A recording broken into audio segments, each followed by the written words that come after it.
Right breaking చూస్తున్నాం. నూతన ROR చట్టం 2024 ముషాయిదాపై డిప్యూటీ కలెక్టర్స్ అసోసియేషన్ ఆధ్వర్యంలో కార్యక్రమం కొనసాగుతోంది. ప్రజలకు సులభంగా వేగంగా సేవలు అందించేందుకు రాష్ట్ర ప్రభుత్వం చేపట్టిన భూ సంస్కరణలో భాగంగా నూతన ఆర్ఓఆర్ చట్టాన్ని తీసుకువచ్చింది ప్రభుత్వం.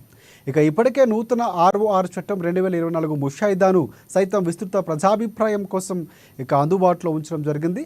ప్రజలకు మెరుగైన సేవలు అందించడంలో, రెవెన్యూ వ్యవస్థను బలోపేతం చేయడంలో వారి వంతు పాత్ర ప్రోత్సహించాల్సిన సందర్భంగా ఏర్పడింది. డిప్యూటీ కలెక్టర్లు, తహసీల్దార్లు ఈ చర్చా కార్యక్రమంలో పాల్గొని తమ సలహాలు, సూచనలు చేయనున్నారు.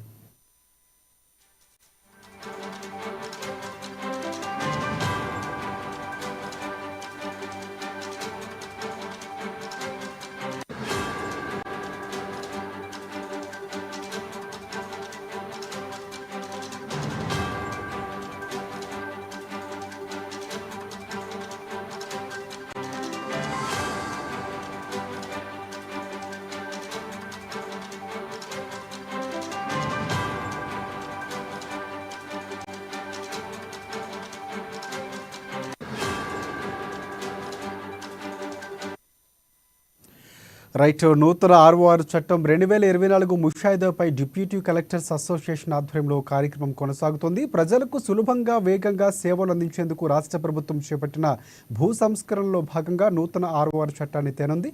దీనికి సంబంధించి పూర్తి అప్డేట్స్ అందించేందుకు మా ప్రతినిధి రాంబాబు మనకి లైవ్లో సిద్ధంగా ఉన్నారు. రాంబాబు, చెప్పండి.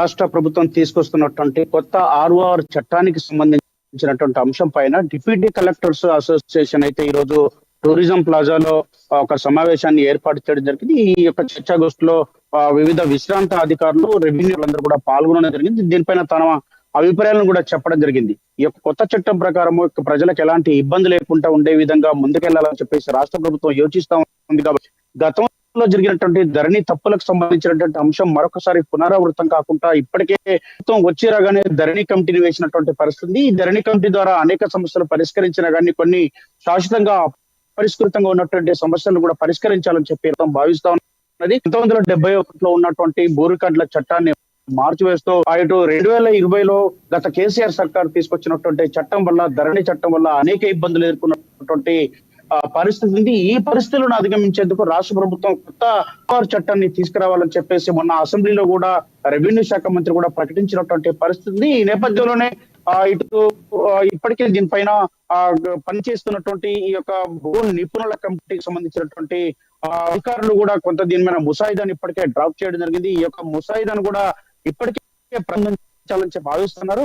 ప్రజల్లోకి వెళ్ళి ఈ యొక్క చట్టానికి సంబంధించినటువంటి ఆవశ్యకతను ఆ యొక్క సమస్యల పరిష్కారం కోసం ఆ ప్రజల నుండి కూడా వాళ్ళ యొక్క సూచనలు, సలహాలు తీసుకుంటూ ముందుకెళ్లాలని చెప్పేసి భావిస్తా ఉన్నది. ఈ దేశంలో ఎక్కడ లేని విధంగా సమస్యలు ఏదైతే ఉందో పరిష్కారం కోసం ప్రజల్లోకి ఈ యొక్క తీసుకెళ్లి వారి యొక్క సూచనలు, సలహాలను తీసుకొని రాష్ట్ర ప్రభుత్వం యొక్క కొత్త ఆర్ఓఆర్ చట్టాన్ని తీసుకురావాలని చెప్పేసి భావిస్తున్నది. ఈ యొక్క చట్టం ప్రకారం ఎక్కడ కూడా భూ రికార్డులకు సంబంధించినటువంటి సమస్యలు కానీ, పాస్బుక్లకు సంబంధించినటువంటి సమస్యలు కానీ లేకుండా రాష్ట్ర ప్రభుత్వం అయితే ఒక ముందడుగు వేస్తా ఉన్నది. దీనికి సంబంధించి ఇప్పటికే రేవంత్ రెడ్డి నేతృత్వంలో ఈ యొక్క కమిటీ కూడా గడివిడిగా అడుగులు వేస్తా ఉన్నది, ముందుకెళ్తా ఉన్నది. దీంతో ఆబాదీ భూములు, ఇంతవరకు ఆబాదీ భూములు ఏదైతే హరిజన ఆబాదీ భూములు కానీ, గిరిజన ఆబాదీ భూములు కానీ, ఈ యొక్క ఆబాదీ భూములకు సంబంధించినటువంటి అంశంలో కూడా ఎక్కడ కూడా ఈ యొక్క సమస్య పరిష్కారం కాకపోతే వీటికి కూడా పాసిబుల్ అని చెప్పేసి ఈ యొక్క ముసాయిదాలో కొత్తగా ఈ యొక్క అంశాన్ని కూడా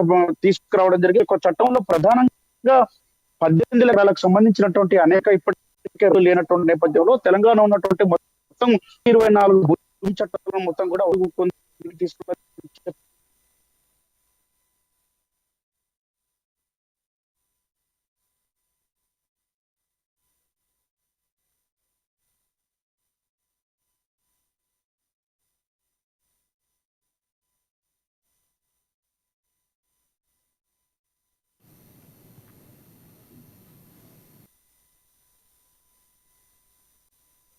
థ్యాంక్స్ ఫర్ అప్డేట్స్ రాంబాబు.